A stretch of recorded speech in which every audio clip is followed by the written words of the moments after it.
This has been going on for a long time. When I adopted her, she was 7 already. Okay.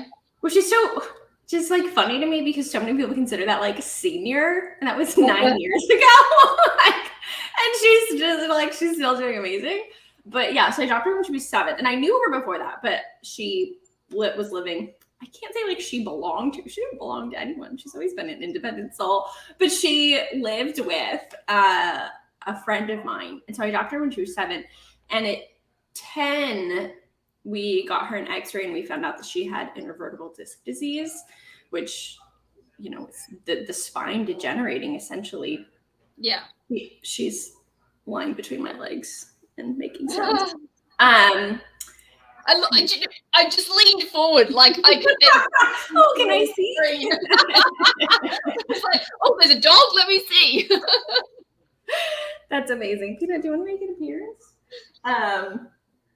And so at that time, they were like, the vet was like, she has intervertebral disc disease. I'd never heard of it. I'm like, what are you talking about?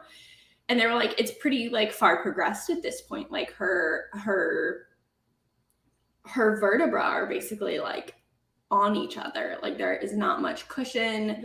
Cushioning, yeah. Yeah. And at that time she was running, chasing the ball. I mean, sprinting, like she had so much energy and things. And so that was like, okay, what do I even do? And at that point I didn't really make any changes because they didn't really tell me to do anything different. So I was like, okay, I guess this is just what's happening. And then over time, you know, I'm learning more about it. And so I'm finding out like they're not supposed to run. They're not supposed to jump. They're not supposed to, you know, do these things, go upstairs. So I started kind of changing some things around the house. And, you know, over the years, it didn't get it took a while to get bad because I was doing the preventative things. But then a few years ago, she started having like what I call these like flare-ups. Mm-hmm. And the first one was so scary because like her tail went sideways. Yeah. She was like in a lot of pain and she was like running around the house, like whining. It was so awful. And like her back, like over the years, her back, so she's always been kind of hunchy, like ever since I adopted her. But over the years, it got more and more hunchy, like a little old lady. And like when her back would flare up, it would just be like so hunched. And so we did all these things. Like she hasn't been allowed to go upstairs in years. And like we restructured our whole lives. Anyway, we got a new, like a holistic integrative vet when we moved here, like last year. I guess we started seeing her last year. And I told the vet about what was happening and that I really wanted to like do some things like acupuncture, chiropractic, whatever I could do. And they were like, well, let me see whatever x-rays you had done. And I was like, well, all I have is these x-rays that were done 5-6 years ago. She was like, let me see. And so she took them in the back and I could hear her through the door. Like she didn't know I could hear her. She was talking to her assistant and she was like, oh my gosh, I can't believe like this dog is okay. She's like, look at these x-rays from 6 years ago. Like, look how bad it is. Like she like was like flabbergasted that Peanut's doing so well because I've been doing all this preventative stuff. Yeah. In the meantime, I've seen like a friend's dog develop IVDD and be put down within like a year because of how fast it progressed from not doing the preventative stuff that, you know, because she didn't know, like, right. And every dog is different, obviously. So anyway, so we did some acupuncture. That didn't really help. We did some chiropractic. It helped the first couple times. And then I think it actually started like triggering these flare-ups. So I'm feeling like, well, what do I do? Like I'm doing the Assisi loop. I'm doing like essential oils for pain, but like, what do I actually do? Enter Deanna, who was on our last summit, and she was talking about fascia. And anyone who saw that interview knows how like revolutionizing that was. And I've heard about fascia for humans. I'm familiar with fascia work for humans, but I never heard about it. Again, this is that crossover, right? I never heard about it for animals. And especially not in the context, never. I've spoken with so many people about Peanut's back. No one's ever mentioned fascia work for it. And, you know, in the second half of that interview that we did, Dr. Marlene joined and they talked about this course that they're doing for for pet parents to do fascia work for pets. And I know so many people after watching that interview like emailed us like, wait, but why can't I sign up? And we're like, guys, it's not ready. Like they're building it. You can't actually, but I was also one of those people like, wait, but like, is there something I can like do now? Deanna, bless her soul, I told her about Peanut and I said, like, these flare-ups are happening at this point every couple weeks and she's getting some like lameness in her back legs. I was like freaking out because it happened all of a sudden. We're like, it was like twice a year she'd have a flare-up and then it was like once a month and then her back legs. You hit that tipping point and all of a sudden, Yes. And I like reached out to her in desperation. Like, do you have any resources? Like, I know this is powerful. You know, I watched the video of the dog that they worked with that IBDD, and she went from lame, couldn't walk, to walking in a matter of a few minutes, and then to sprinting like 3 days later. Right. That was so quick. Was that Molly, I think? But anyway, that video was profound. And if anyone knows anything about that disease condition, they'll be absolutely shocked. Yeah.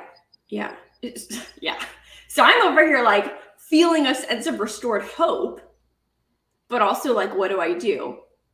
So I reached out to her and I was like, this is the situation. Like, is there anything you can do? Like, and she was like, I don't offer one-on-ones, but like, let's talk. So we got on I know. I literally cried when she said that. It was like, you are an angel. Like, this is like, I know this is going to change Peanut's life. We got on one 30-minute phone call. That's it. One 30-minute phone call. She gave me some strategies that I could do just for like 5 minutes a day. And I'm not exaggerating, like literally 5 minutes a day. By the end of the phone call of just doing them really, really gently, Peanut's back went like this to this. Yeah. Like it wasn't straight, but it was like shocking. She could use her back legs properly. Like it was so mind-blowing to see it in real time. So I've been doing this with her every day for the last 4 or 5 months. That's 5 months by now. See, March, April, May, June. 3 or 4 months. I've been doing it every day, and I'll often just do it on our walks because Birdie walks a lot further than Peanut, so I'll carry Peanut, and I can literally do while I'm walking them, while I'm carrying her. And she has gone from now having a flare-up at least once a month to, I think she's maybe had one flare-up since this whole thing started 3 months ago. That's epic. And the flare-up was nothing compared to what it normally is. Like nothing. She could still function. She could still move. She didn't hunch up. Her tail didn't curl. She didn't run around the house in pain. Like she didn't have to be on 5 pain meds plus essential oils plus herbs. Like none of that.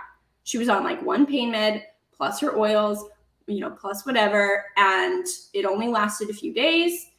And like, it was just so dramatic, this difference in the space between and what it actually looked like. And it seemed like, I'm like still trying to understand, and I don't quite understand why it's so different. Like, it almost seems like it's a different, like a different pathology that's causing it just because it looks so different. Oh, that's interesting. Yeah. Tell me more about that. So in her body structure doesn't look like it's changing when she's having this flare up. So before, one of the first signs was, she's starting to get really hunchy, and now all of a sudden her tail's curling and she's walking, her structure changed, how she was moving changed. Now it doesn't change at all. So what are the signs and symptoms of the flare up? She gets a little bit like grumbly. Vocally. Grumbly, yeah, verbal. Yeah. And she'll want to lay on hard surfaces. Okay. And like that's literally it. And so I can tell now. Like is she, like this, or is it her tail? No, her tail's fine. Her tail looks fine. Her back doesn't curl a lot. And she doesn't become frantic. Like, it almost seemed like there were spasms happening. I was going to say, yeah. And that doesn't happen anymore, because like before you could tell she was uncomfortable. She'd get up and sit down and get up and sit down. But then all of a sudden it was like, it would hit her and it would last for like 5 minutes and she's I mean, it was so awful. And that doesn't happen anymore. And even like the amount of uncomfortability is significantly less. I mean, she would get up, lay down for hours. That high levels of distress, right? Yes. You know that it's got to be pretty uncomfortable, painful and horrible, because the distress signals are so high.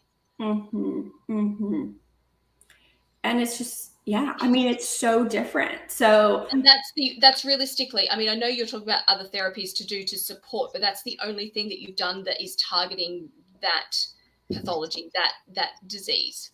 That's what's that's a really good point. Like the oils, the essential oils were amazing to have to help her with the pain.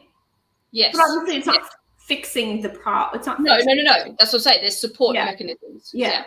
And then the Assisi loop, I think, probably was also helpful, but not, I mean, this is something we've been doing the Assisi loop for a lot longer. Like, you know, we didn't see any, like, I know it's helping under the surface, right? Yes. But it's not dramatic. Like this, it's so dramatic. And it's literally, you know, the way that Deanna was explaining it.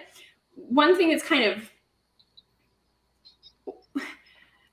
we always kind of laugh, my husband and I always laugh at, like, Peanut's skin on her chest is like really loose and you can grab it. And we're like, oh my gosh, like, she's like getting so loose and flabby. It's not like that anymore. When I first started the therapies on her back, what I realized was her back, you couldn't even like grab the skin. So tight, like a drum, and all the excess is down here. Yeah, right, okay. And it's like everything has shifted back. And now you can grab, you know, her skin, you know, by the handfuls along her spine, and her chest isn't so loose and flabby. And it was like a light bulb when she explained that. It was like, she's like, do you feel how tight it is? Do you feel how loose it is? Well, think about it. Like, it's so obvious when you realize that just that one. Yeah, exactly. So I'm going to be sharing some at our workshop on Thursday, where Deanna and Marlene are going to be like sharing these strategies. I'm not even going to try to demo or explain, because like, I'm not going to do any kind of justice, but they're going to do that. They're going to show, and she showed me 3 things to do. Right. And that's what made the big difference. Like, it wasn't some big. It's not like taking a PhD. Exactly. Learn 3 simple things. Yeah, exactly. So they're going to be showing those strategies. And I'm going to pull up some pictures and like videos that I can find of Peanut, so you can just see even just the way that she walked before, how hunchy she was versus how she is now. And because she's in less pain, and because of her fascia is more balanced, I guess, she can walk more. She can walk better. She's like, she can just, you know, we're not going on long walks. Again, you know, it's not great for her back, but she's able to go out and, you know, our version of a walk is I carry her, walking Birdie, and we find a nice field or nice grassy park, and I set her down. She'll just wander and sniff and do her thing. And like before, she would just stand there and like just walk a little bit, but like everything was just so restricted. And of course, in my head, I'm like, oh my gosh, like imagine if I had known this when I adopted her at 7, or when I found out she had IBDD at 10, and no one gave me any solutions. Yeah. And this is actually helping to address one of the root contributing factors. Yeah, I mean, the fact that you took into your lifestyle all those behavioral changes to support not putting excess strain on her body has obviously been a game changer for her, the progression of her disease, compared to other patients that you've seen. But now you get to take that to the next level. And, you know, and then who's to say that there isn't some other next level as well, like as we develop more. So I'm not trying to take away from any of the previous steps, right? The support things, the behavioral things, and the fascia work, right? But what's to say that there's some stem cell work that you could do, or some, like, it's just that even when you think there's nothing else, there's always something else, I guess, is where I'm kind of coming from with that. And I think that's it brings very much a component of hope in this space versus in the conventional space where I was told for so long that there's nothing I can do, versus here it's like, not only are there actually so many things you can do, but there's more happening and you'll know about it, because it takes, what do they say in human medicine, something like 10 or 20 years for something to sort of be well established in the literature to then become a part of conventional. Right. I think it's 18 years.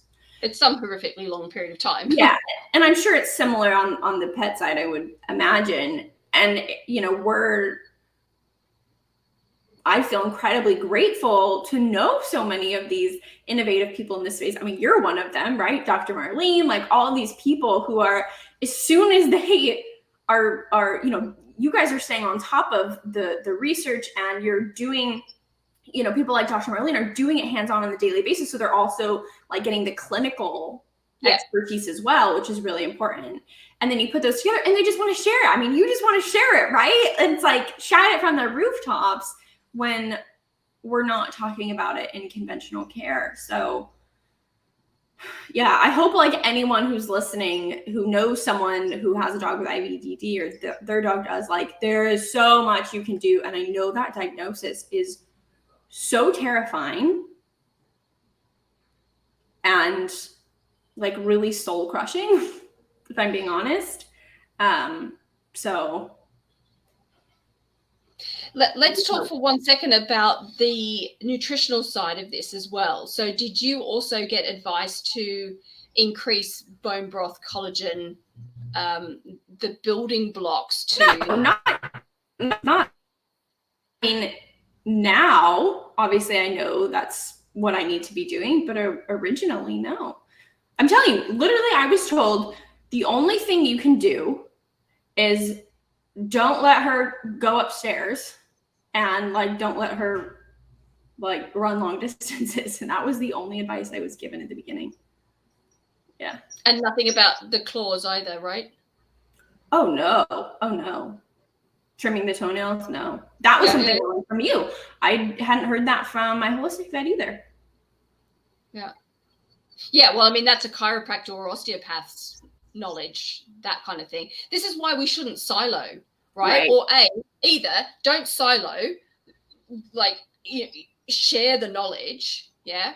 And I mean, not just within your species, but this is the whole thing of zoobiquity, is sharing your knowledge from species to species, animal to human, human to animal, right? So because there are amazing advances in either veterinary or human medicine that are solving a problem in one sector for the human patients, right? Or for the monkey patients. Mm-hmm. Mm-hmm. But the information of how to cure that or fix that or whatever hasn't made it across to the other species. And so the other species, the humans, are being not looked after as well as the monkeys are, because veterinary medicine had advanced there. But in fact, the foundations underlying it is the same. So you can't silo either from specialities within the species. So chiropractor, nutrition, fascia work, right?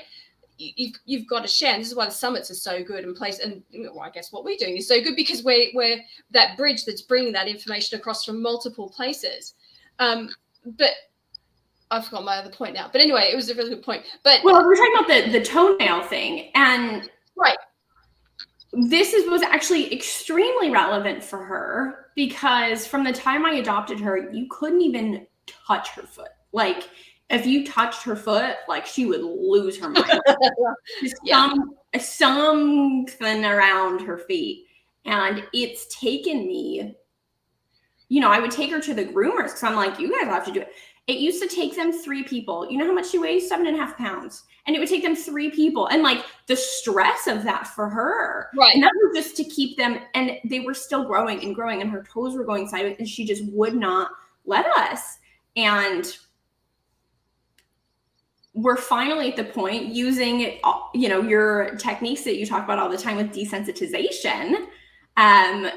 That's helped us now be able to trim our toenails, and going from like having to a shrieking banshee down, like put a t-shirt like around my hands and like trying to, you know, and now I'll hold her and she'll just sit there.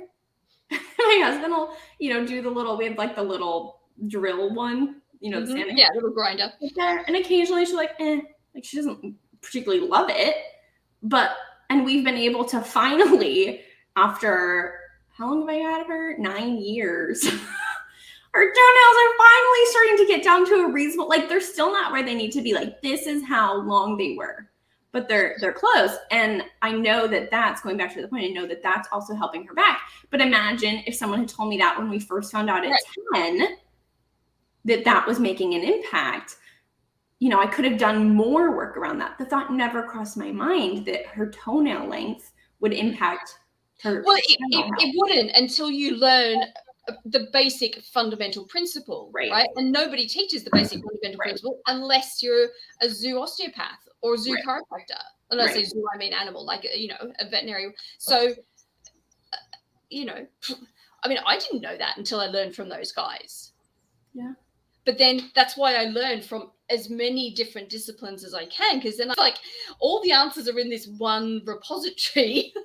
Jesus, just a little bit here, a little bit there, and then you put that together, and here's your recipe of like 6 things that will make all the difference, because you're doing it holistically around the entire body. We're going to look at the behavioral side of it, the emotional side of it. We're going to look at the structural side of it. We're going to look at the cellular side of it, the nutritional side of it, right? All in one go.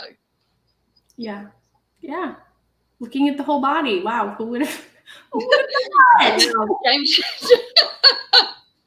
I'm going to actually get the link really quick. So if folks are listening and they want to join us for the workshop, they can. So this is on Thursday. Yeah, guys, if you are listening to this and hadn't heard about the thing, you literally, I mean, I think everything we do in terms of the people that we bring onto our shows and our interview spaces and stuff like that is groundbreaking and revolutionary, because these really are world-class experts. They're not just some, like, I don't know, someone who cares a little bit. Well, I don't know what the word is. But these are world-class experts. These are people who live and breathe this stuff, who've got 35 years of or 50,000 hours worth of experience, published 12 papers, got 7 letters behind their name. Like, I mean, serious experts. And they are coming to you to share because they care, they love, they don't want to see anyone miss out on the information. And honestly, if you were going to buy their time in an appointment, you're looking at some chunk of change. Oh, yeah. Yeah. If you want to do a one-on-one for this stuff, yeah. But the beauty is it doesn't have to be one-on-one, because these principles carry across. And the whole reason why we're doing this workshop is literally because of Peanut. Like, so when we did the summit interview and they talked about, we're going to launch this course, because Deanna has her course for humans. And I know we have people in our community who are nuts for her block therapy. I actually have my blocks hanging right over there. They go nuts for her block therapy because it's made such an incredible impact for their own physiology and their own vitality. Yeah. But when they said that, we're going to do this for pets and share the videos, we were like, oh my gosh, we have to have you back. But then after after I did the stuff with Peanut, like literally within a week, I called her and I was like, no, Deanna, like seriously, we have to have you on. Like, this is like gold. Like, this is life-changing for pets and the humans who take care of them, because like, let's be honest, this stuff is also really taxing, like emotionally and also time-wise. If you're dealing with a sick animal or, a disability, like, IVDD progresses. Yeah. In most cases. Yeah. So this is like life-changing for everyone involved. So we're like, no, we seriously have to do it. And they haven't even launched the course yet. They're giving us, our community, like a sneak preview. I don't even know who else knows that this is coming, but like, you guys know. So join us on Thursday. If you can't come live, so it's at noon Eastern. Yeah. If you can't come live, it's totally fine. You'll get the recording. And that's actually really helpful, because obviously you can go back, you can rewatch, you can, if you don't, you can have your pet and you can like do it while you're watching, and it's always there as a reference. They're also going to give a free gift. I'm not supposed to say what it is, but they're going to give a free gift as well. So this is just a really incredible gift of their time and their energy to share with our community. So I really hope that folks understand like truly how powerful fascia work is. And, Peanut's one example, but I mean, this goes across species. Yeah, they've got so many case studies as well. So it's not like it's a one fluke thing. This is consistently life-changing. And it's not just for IVDD, right? It's like, no, of course not. It's across the board, because as we live in this world and we create imbalances. I was learning. I don't do that often. Yes, I do. I do it every day. But block therapy is also phenomenal for cellulite. Yeah. Like it will set out, because it's that same thing of that skin being pulled in one bit but flabby in the other bit, and you get the dimpling effect, right? Mm-hmm. But you release that and it'll just smooths all out. So you can be that marble statue kind of skin instead of dimply skin. So listen, even if you're not doing it for your pets, come and have it for yourself. Oh my gosh, I love that. Yes. All of the reasons, and know that you're doing your body a service by doing it as well. 5 minutes a day. I mean, and you don't have to spend thousands of dollars on creams that, don't work and stuff like that. So, but if you've come to our other workshops like dental, first aid and things like that, the quality of people that we're bringing in, we're inviting onto our stage, and the quality that they're bringing when they're teaching you. There's not cutting of corners. It's not a whole lot of fluff. It's not a whole lot of chit chat and stuff. It's get down to the stuff that's going to be a game changer. That's going to affect for 2 hours. Yeah, right. So, yeah, if you haven't come to any of them, make this your first one. Yes, and if you're a member of Rejuvenate, you guys have a free ticket to join. So, if you're not a member of Rejuvenate, what are you? Why not? We're like, okay, it's $20 for a workshop ticket, which in my mind is a steal. But also, it's $27 a month for Rejuvenate. And not only do you get a free ticket to come to the workshop, but you get the masterclass on fascia, the PDF on it. You get all these different. You can hang out with us for an hour in the Q&A. The live Q&A in the room with us, like one of these things, and we'll do Q&A. So you get for $7. Yeah. So there's that. If that speaks to you. Okay. So we will be back tomorrow for another live, but please join us on Thursday. It's such an incredible investment in your time, energy, a little bit of money, and to learn literally from these incredible experts. And once you've learned it once, you're good. Yeah. Right. It's not a PhD. You don't have to spend 6 years studying it. Right. There's more to learn than what you can get in one workshop, but there's enough in the workshop to empower you to start and to have some big, like Kaytee said, you had half an hour with Deanna and that's been a total game changer. So yes, hands down. All right. So you guys have the link for the workshop, and I'm sharing the link as well for Rejuvenate if you want the whole package. Otherwise, we will see you guys tomorrow for another live here. We're going live at 10 a.m. Eastern tomorrow. So until then, bye.